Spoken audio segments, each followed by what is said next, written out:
নতুন কোনো কিছু দিলে অনেক বাচ্চাই কিন্তু সেটা সহজে নিতে চায় না। হুট করে কালকেই সবগুলো একসাথে অ্যাপ্লাই করবেন না, অবশ্যই একটা একটা করে ধীরে সুস্থে তাকে এই তথ্যগুলো দেওয়ার মাধ্যমে তাকে অভ্যস্ত করতে হবে। এবং এমন কোনো ফল বা এমন কোনো খাবার কখনোই তাকে হুট করে দিয়ে দিবেন না।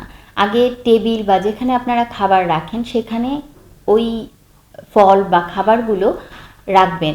সে দেখে দেখে ইউজড হবে যে এটা নতুন কোনো কিছু না।